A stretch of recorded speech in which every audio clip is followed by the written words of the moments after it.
നമസ്കാരം. Workshop calculation സയൻസിലെ heat and temperature എന്ന് പറയുന്ന ടോപ്പിക്കിലേക്ക് എല്ലാവർക്കും സ്വാഗതം. ആദ്യമായി ഹീറ്റ് അഥവാ താപം എന്താണെന്ന് നോക്കാം. Heat is a form of energy and is capable of doing work. Sun is the natural and a major source of heat energy. Heat energy of sun is due to nuclear reaction. Work ചെയ്യാൻ കെൽപ്പുള്ള ഒരു energy ഫോമാണ് heat എന്ന് പറയുന്നത്. Heat എനർജിയുടെ ഏറ്റവും പ്രധാനപ്പെട്ടതും പ്രകൃതിദത്തവുമായ source സൂര്യനാണ്. സൂര്യനിൽ ന്യൂക്ലിയർ റിയാക്ഷൻ മുഖേനയാണ് ഹീറ്റ് ഉണ്ടാകുന്നത്. Heat flows from a hotter body to cooler body. ചൂട് കൂടിയ വസ്തുവിൽ നിന്നും ചൂട് കുറഞ്ഞ വസ്തുവിലേക്കായിരിക്കും ഹീറ്റ് ഫ്ലോ ചെയ്യപ്പെടുന്നത്. Other sources of heat are from chemical, electrical, atomic energies, etc. Heat എനർജിയുടെ മറ്റു സോഴ്സുകളാണ് കെമിക്കൽ, ഇലക്ട്രിക്കൽ, അറ്റോമിക് എനർജി തുടങ്ങിയവ. അടുത്തതായി ഹീറ്റിൻ്റെ യൂണിറ്റുകൾ ഏതൊക്കെയാണെന്ന് നോക്കാം. പ്രധാനമായും 3 തരം യൂണിറ്റുകളാണ് ഉപയോഗിക്കുന്നത്. Calorie, British thermal unit, centigrade heat unit തുടങ്ങിയ യൂണിറ്റുകളാണ്. ആദ്യമായി കലോറി എന്താണെന്ന് നോക്കാം.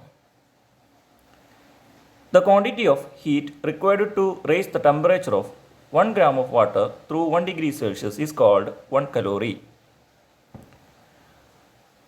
1 ഗ്രാം വെള്ളത്തിൻ്റെ താപനില 1 ഡിഗ്രി സെൽഷ്യസ് ഉയർത്തുവാനാവശ്യമായ താപത്തിൻ്റെ അളവാണ് 1 കലോറി എന്ന് പറയുന്നത്. 1 കലോറി സമം 4.2 ജൂളായിരിക്കും. സോളിഡ്സിലും ലിക്വിഡ്സിലുമാണെങ്കിൽ ഇത് പെർ കിലോഗ്രാമിലും ഗ്യാസസിലാണെങ്കിൽ ഇത് പെർ മീറ്റർ ക്യൂബിലുമായിട്ടായിരിക്കും കണക്കാക്കപ്പെടുന്നത്. ഹീറ്റിന് തന്നെ മറ്റൊരു യൂണിറ്റായ ബ്രിട്ടീഷ് തെർമൽ യൂണിറ്റ് എന്താണെന്ന് നോക്കാം. The quantity of heat required to raise the temperature of 1 pound of water through 1 degree Fahrenheit is called 1 British thermal unit. 1 pound വെള്ളത്തിൻ്റെ താപനില 1 ഡിഗ്രി ഫാരൻഹീറ്റ് ഉയർത്തുവാനാവശ്യമായ താപത്തിൻ്റെ അളവാണ് 1 ബ്രിട്ടീഷ് തെർമൽ യൂണിറ്റ് എന്ന് പറയുന്നത്. 1 BTHU equal to 252 calorie, that is equal to 0.252 kilocalorie. ഹീറ്റിൻ്റെ മറ്റൊരു യൂണിറ്റായ centigrade heat unit എന്താണെന്ന് നോക്കാം. The quantity of heat required to raise the temperature of 1 pound of water through 1 degree Celsius is called 1 CHU. 1 pound വെള്ളത്തിൻ്റെ താപനില 1 degree Celsius ഉയർത്തുവാനാവശ്യമായ താപത്തിൻ്റെ അളവാണ് 1 centigrade heat unit എന്ന് പറയുന്നത്. അതായത് 1 CHU ഈക്വൽ ടു 453.6 കലോറി ആയിരിക്കും. അതായത് 0.4536 കിലോ കലോറി. സെൻറ്റിഗ്രേഡ് ഹീറ്റ് യൂണിറ്റും British thermal യൂണിറ്റും തമ്മിൽ കമ്പയർ ചെയ്യുമ്പോൾ 1 CHU എന്ന് പറയുന്നത് 1.8 BTHUവിന് തുല്യമാണ്. അടുത്തതായി എഫക്ട്സ് ഓഫ് ഹീറ്റ് എന്താണെന്ന് നോക്കാം. When a body is heated, it causes the following changes. വസ്തുക്കൾ ചൂട് പിടിക്കുമ്പോൾ അല്ലെങ്കിൽ ചൂടാകുമ്പോൾ അതിനുണ്ടാകുന്ന മാറ്റങ്ങൾ എന്തൊക്കെയാണെന്നാണ് നമ്മളിവിടെ നോക്കുന്നത്. ഒന്ന്, change in temperature, change in dimension, change in state, change in structure, change in physical, chemical, mechanical and electrical properties. അതായത് വസ്തുക്കൾക്ക് ചൂട് പിടിക്കുമ്പോൾ അല്ലെങ്കിൽ ചൂടാകുമ്പോൾ അതിൻ്റെ താപനിലയിൽ മാറ്റമുണ്ടാകുന്നുണ്ട്. വസ്തുക്കളുടെ താപനിലയിൽ മാറ്റമുണ്ടാകുന്നുണ്ട്. അതുപോലെ തന്നെ വസ്തുവിൻ്റെ അളവിൽ മാറ്റം സംഭവിക്കാം, അവസ്ഥയിൽ മാറ്റം സംഭവിക്കാം, അതേപോലെ തന്നെ സ്ട്രക്ചർ ഘടനയിൽ മാറ്റം സംഭവിക്കാം, അതുപോലെ തന്നെ ഭൗതികമായതും അത് physical, chemical, mechanical and electrical പ്രോപ്പർട്ടീസിലൊക്കെ മാറ്റങ്ങൾ ഉണ്ടാകും. അപ്പോൾ ഇതൊക്കെയാണ് എഫക്ട്സ് ഓഫ് ഹീറ്റിൽ പറയുന്നത്. അടുത്ത ടോപ്പിക്കാണ് transmission of heat. Heat always flow from a higher temperature of a body to a lower temperature of a body. ഉയർന്ന താപനിലയിൽ നിന്നും താഴ്ന്ന താപനിലയിലേക്കാണ് ഹീറ്റ് ഫ്ലോ ചെയ്യപ്പെടുന്നതെന്ന് നേരത്തെ നമ്മൾ പറഞ്ഞതാണ്. 3 different ways in which heat is transferred. പ്രധാനമായും 3 വ്യത്യസ്ത രീതികളിലാണ് ഹീറ്റ് ട്രാൻസ്ഫർ ചെയ്യപ്പെടുന്നത്. അത് ഏതൊക്കെയാണെന്ന് നമുക്ക് നോക്കാം. ഒന്നാമതായി കണ്ടക്ഷൻ, രണ്ടാമത്തത് കൺവെക്ഷൻ, മൂന്നാമത്തത് റേഡിയേഷൻ. ഈ 3 രീതികളിലാണ് ഹീറ്റ് ട്രാൻസ്ഫറിങ് നടക്കുന്നത്. അതിൽ ആദ്യമായി കണ്ടക്ഷൻ എന്താണെന്ന് നോക്കാം. Heat flows from one object to the other when they are in contact with each other. അതായത് സമ്പർക്കത്തിലിരിക്കുന്ന വസ്തുക്കൾക്കിടയിലുള്ള ഹീറ്റ് ഫ്ലോയിനെയാണ് കണ്ടക്ഷൻ എന്ന് പറയുന്നത്. Example iron box. Iron box ആണ് ഇതിന് ഉദാഹരണം. അയൺ ബോക്സിൽ നിന്നും ഹീറ്റ് നമ്മൾ അയൺ ചെയ്യുന്ന സമയത്ത് ക്ലോത്തിലേക്ക് പോകുന്നത് അയണും ക്ലോത്തും തമ്മിലുള്ള കോണ്ടാക്റ്റ് മുഖേനയാണ്. അതുകൊണ്ടാണ് ഇവിടെയുള്ള ഹീറ്റ് ഫ്ലോ കണ്ടക്ഷൻ ആണെന്ന് പറയാൻ കാരണം. രണ്ടാമത് കൺവെക്ഷൻ എന്താണെന്ന് നോക്കാം. When fluids R heated, the molecules closest to the source of heat get heated first and expand. Thereby, the density of the fluid decreases. The heated lighter molecules rise up and cooler and heavier molecules come down. ഇതെന്താണെന്ന് വെച്ചാൽ fluid ചൂടാക്കുമ്പോൾ heat സോഴ്സിൻ്റെ അടുത്തുള്ള മോളിക്യൂളുകൾ ആദ്യം ചൂട് പിടിക്കുകയും വികസിക്കുകയും സാന്ദ്രത കുറയുകയും ചെയ്യപ്പെടുന്നു. ഈ സാന്ദ്രത കുറഞ്ഞ മോളിക്യൂളുകൾ ഉയർന്നു പോവുകയും അവിടേക്ക് സാന്ദ്രത കൂടിയ തണുത്ത മോളിക്യൂളുകൾ എത്തിച്ചേരുകയും ചെയ്യുന്നു.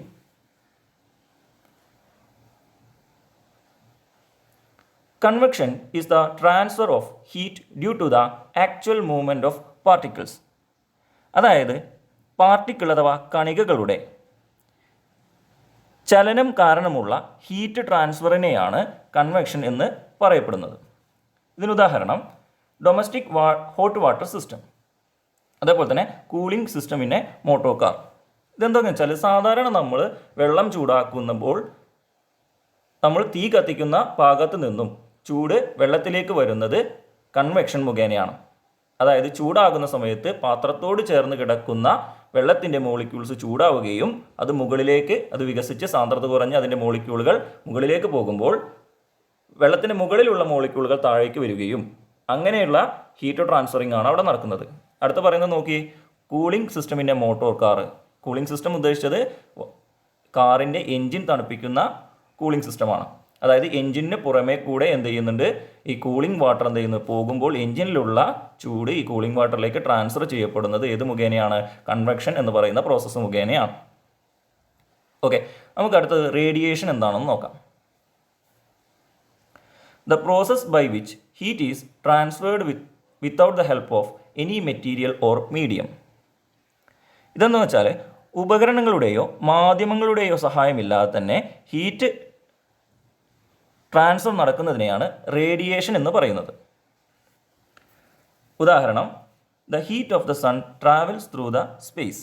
അതായത് സൂര്യൻ്റെ താപം സ്പേസിലൂടെ സഞ്ചരിച്ചിട്ട് ഭൂമിയിലെത്തുന്നത് റേഡിയേഷന് ഉദാഹരണമാണ്. നമ്മൾ ഇത്രയും നേരം പറഞ്ഞ ഹീറ്റിൻ്റെ ടോപ്പിക്കിൽ നിന്നും അടുത്ത് നമുക്ക് ടെമ്പറേച്ചർ എന്ന് പറയുന്ന ടോപ്പിക്ക്, താപനില, ടെമ്പറേച്ചർ എന്താണെന്ന് നോക്കാം. It is the degree of hotness or coldness of a body.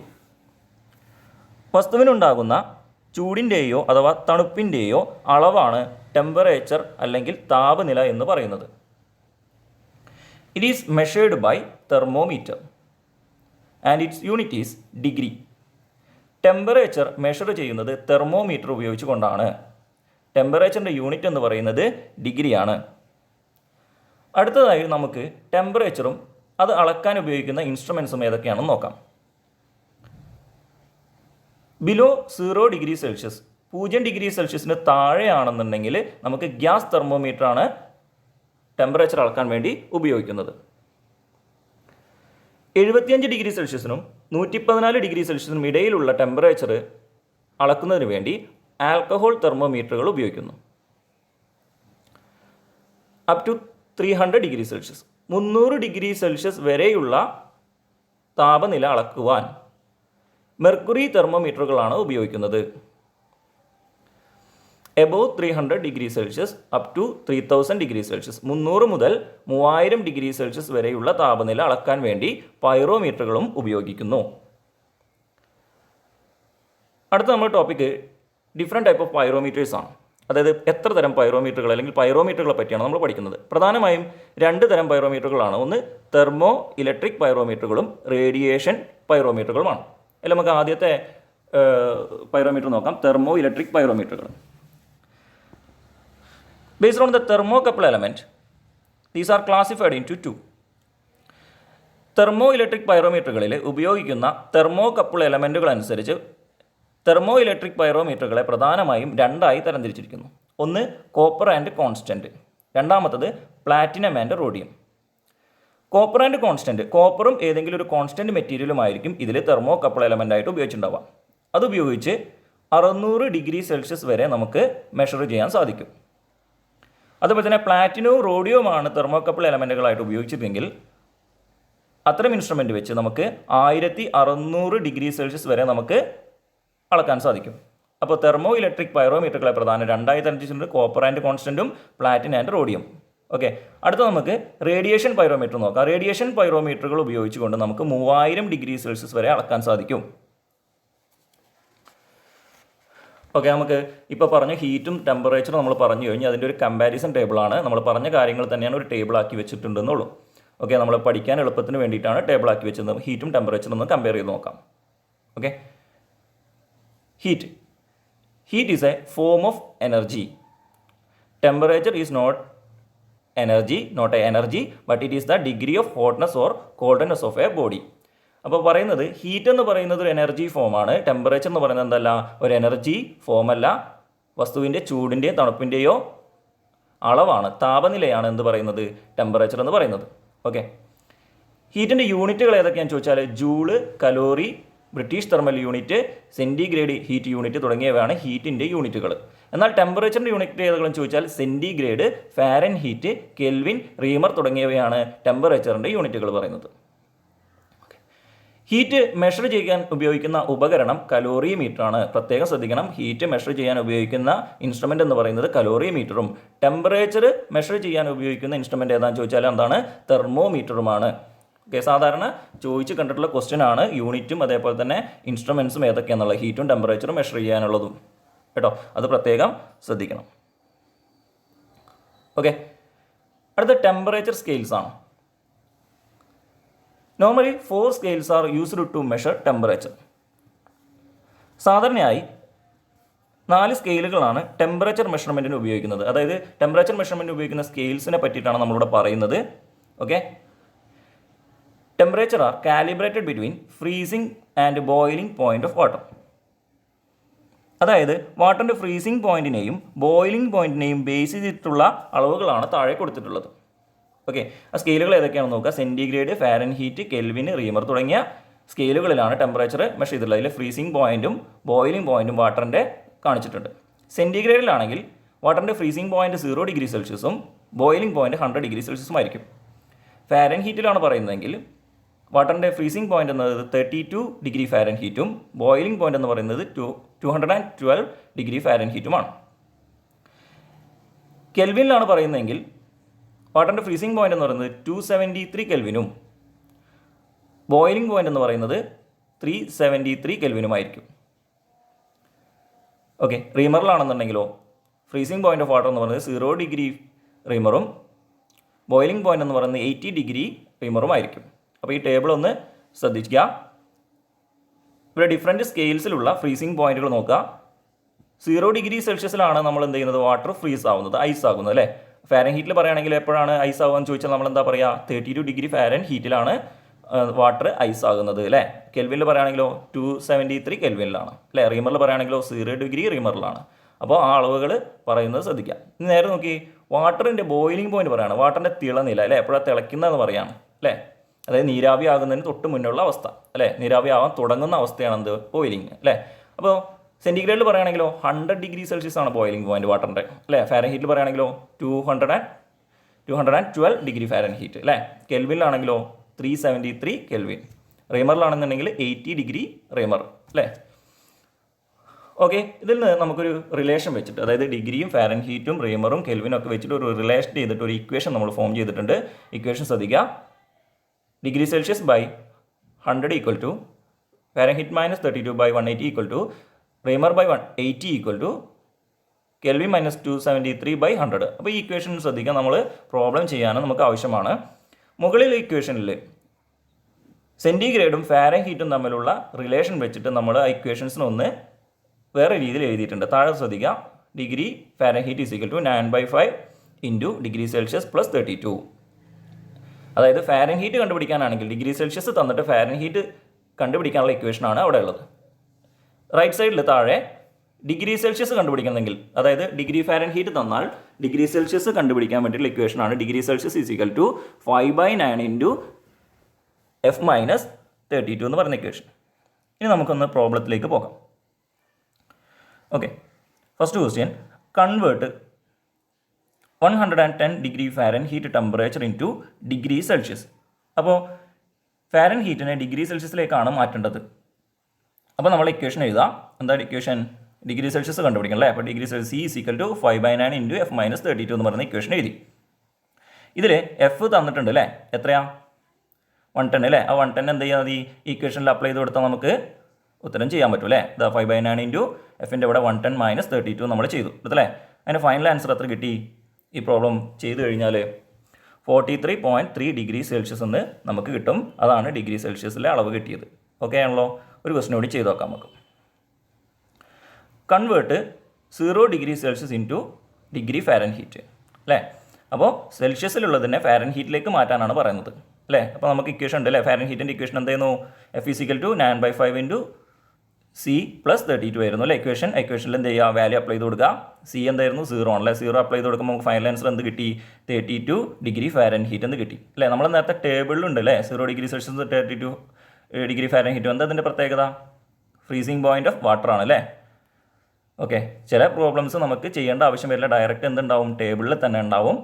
അപ്പോൾ നമുക്ക് ആ ടേബിൾ ശരിക്കും പഠിച്ചിട്ടുണ്ടെങ്കിൽ ആൻസർ ചെയ്യാൻ പറ്റുന്നതാണ്. ഓക്കെ, അടുത്തൊരു പ്രോബ്ലത്തിലേക്ക് പോവാം. Convert -40 degree celsius into degree Fahrenheit. സാധാരണ പരീക്ഷയ്ക്ക് കൂടുതലായി ചോദിച്ചിട്ടുള്ള ഈ ഭാഗത്ത് നിന്ന് ചോദിച്ചിട്ടുള്ള ഒരു ക്വസ്റ്റ്യൻ ആണത്. -40 ഡിഗ്രി സെൽഷ്യസിനെ ഡിഗ്രി ഫാരൻഹീറ്റിലേക്ക് മാറ്റാൻ. അപ്പോൾ സെൽഷ്യസിനെ ഫാരൻഹീറ്റിലേക്ക് മാറ്റാനാണ് അല്ലേ? അപ്പോൾ ഫാരൻഹീറ്റിൻ്റെ ഇക്വേഷൻ ജസ്റ്റ് എഴുതുക. F is equal to 9/5 into C plus 32 എഴുതുക. ഇക്വേഷനിൽ വാല്യൂ അപ്ലൈ ചെയ്യുമ്പോൾ ഡിഗ്രി സെൽഷ്യസ് ശ്രദ്ധിക്കുക. സെൽഷ്യസിലുള്ള വാല്യൂ എത്രയാണ്? -40 ആണ്. അപ്പോൾ -40 പ്രത്യേകം അവിടെ എഴുതാൻ മറക്കരുത്. നമുക്ക് -72 plus 32 that is equal to -40 degree Fahrenheit എന്ന് കിട്ടുന്ന ഉത്തരം. ഓക്കെ, അപ്പോൾ ആൻസർ നമുക്ക് -40 ഡിഗ്രി ഫാരൻഹീറ്റ്. നിങ്ങളിവിടെ ഒരു കാര്യം ശ്രദ്ധിച്ചിട്ടുണ്ടാവും. ക്വസ്റ്റ്യനിൽ ഡിഗ്രി സെൽഷ്യസ് -40 ഡിഗ്രി സെൽഷ്യസ് ആയിരുന്നു. ഫാരൻഹീറ്റും എന്ത് തന്നെയാണ്? -40 ഡിഗ്രി ഫാരൻഹീറ്റ് ആണ്. അപ്പോൾ രണ്ട് അളവും തന്നെയാണ് സെയിം തന്നെയാണ് വരുന്നത് അല്ലേ? രണ്ട് നമ്പേഴ്സും വാല്യൂ സെയിം ആണ് വരുന്നത്. ശ്രദ്ധിച്ചല്ലോ? അതുകൊണ്ട് തന്നെ ഈ പ്രോബ്ലം പരീക്ഷയ്ക്ക് മിക്കവാറും ചോദിച്ച് കണ്ടിട്ടുണ്ട്. ഡിഗ്രി സെൽഷ്യസും ഫാരൻഹീറ്റും വാല്യൂ ഈക്വൽ ആയി വരുന്നത് എത്രയിലെന്ന് ചോദിച്ചാൽ -40യിലാണ്. കണ്ടല്ലോ നിങ്ങൾ? ഇപ്പോൾ ഈ പ്രോബ്ലം പ്രത്യേകം ശ്രദ്ധിക്കാം. അടുത്തൊരു പ്രോബ്ലം നോക്കാം. Convert 48 degree celsius into fahrenheit. 48 degree സെൽഷ്യസിനെ ഫാരൻഹീറ്റിലേക്ക് കൺവേർട്ട് ചെയ്യുക. അപ്പോൾ ഫാരൻഹീറ്റിൻ്റെ ഇക്വേഷൻ എഴുതാം. 9/5 ഇൻറ്റു C പ്ലസ് 32 എഴുതി. ഇക്വേഷൻ വാല്യൂ കൊടുത്തു. നമുക്ക് ഫൈനൽ ആൻസർ കിട്ടി 180.4 ഡിഗ്രി ഫാരൻഹീറ്റ്. ഓക്കെ, ഒരു പ്രോബ്ലം കൂടി ചെയ്യുന്നുണ്ട്. Convert 27 degree celsius is expressed as in kelvin. കെൽവിനിൽ പറയാൻ പറഞ്ഞു. അതായത് ഏതൊക്കെ തമ്മിലുള്ള കൺവേർഷൻ അവിടെ പറയുന്നത്? ഡിഗ്രി സെൽഷ്യസും അതേപോലെ തന്നെ കെൽവിനും തമ്മിലാണ്. അപ്പോൾ ഇവർ തമ്മിലുള്ള റിലേഷനുള്ള ഇക്വേഷൻ ഫോം ചെയ്യാം. എന്തായാലും equation C/100 is equal to K minus 273/100 എന്ന് പറയുന്ന ഈ റിലേഷൻ അതിൽ നിന്ന് എടുക്കാം അല്ലേ? അതായത് ഡിഗ്രി സെൽഷ്യസും കെൽവിനും തമ്മിലുള്ള റിലേഷൻ വരുന്ന ഇക്വേഷൻ മാത്രം നമുക്ക് അതിൽ നിന്ന് എടുത്താൽ മതി അല്ലേ? ഇത് സോൾവ് ചെയ്യുന്ന സമയത്ത് നമുക്ക് കെൽവിൻ എന്ന് പറയുന്നത് 300 എന്ന് കിട്ടും. 300 കെൽവിന് ഫൈനൽ ആൻസർ കിട്ടും. അതായത് 27 ഡിഗ്രി സെൽഷ്യസ് എന്ന് പറയുന്നത് 300 കെൽവിന് ഈക്വൽ ആണ്. ഓക്കെ, അടുത്തൊരു problem. The temperature of water is 70 degree Celsius. Convert it into Reaumur. അതായത് 70 ഡിഗ്രി സെൽഷ്യസിനെ റീമറിലേക്ക് മാറ്റാനാണ് പറഞ്ഞത്. അപ്പോൾ ഡിഗ്രി സെൽഷ്യസും റീമറും തമ്മിലുള്ള റിലേഷൻ പറയുന്ന ഇക്വേഷൻ നമ്മൾ എടുത്തെഴുതാം. C/100 is equal to R/80 എന്ന് പറയുന്ന ഇക്വേഷനിൽ ജസ്റ്റ് വാല്യൂ പുട്ട് ചെയ്യുന്ന സമയത്ത് നമുക്ക് എന്ത് ചെയ്യുന്നുണ്ട്? ഫൈനൽ ആൻസർ 56 റീമർ എന്ന് കിട്ടുന്നുണ്ട്. ഓക്കെ, അടുത്തത് നമുക്ക് ടോപ്പിക്കാണ് മെൽറ്റിംഗ് പോയിൻ്റ് എന്നാൽ എന്ത്? മലയാളത്തിൽ പറയും ദ്രവണാങ്കം എന്ന് പറഞ്ഞാൽ എന്ത്? Melting point. നമ്മൾ ഡെഫിനിഷൻ നോക്കാം. It is the temperature at which it changes state from solid to liquid at atmospheric pressure. അതായത് അറ്റ്മോസ്ഫിയറിക് പ്രഷറിൽ വസ്തു സോളിഡ് സ്റ്റേറ്റിൽ നിന്നും ലിക്വിഡ് സ്റ്റേറ്റിലേക്ക് മാറുവാൻ തുടങ്ങുന്ന ടെമ്പറേച്ചറാണ് മെൽറ്റിംഗ് പോയിന്റ് എന്ന് പറയുന്നത്. ക്ലിയർ ആയെന്ന് വിചാരിക്കുന്നു. അങ്ങനെയാണ് നമുക്ക് ബോയിലിംഗ് പോയിന്റ് എന്നാണ് നോക്കാം. Okay, it is the temperature at which the vapour pressure of the liquid equals the pressure surroundings the liquid and the liquid changes into vapour. ഇതിൽ പറയുന്നത് ലിക്വിഡിൻ്റെ വേപ്പർ പ്രഷറും അതിനു ചുറ്റുമുള്ള പ്രഷറും തുല്യമായി വരുന്ന ടെമ്പറേച്ചറാണ് ബോയിലിംഗ് പോയിന്റ് എന്ന് പറയുന്നതാണ്.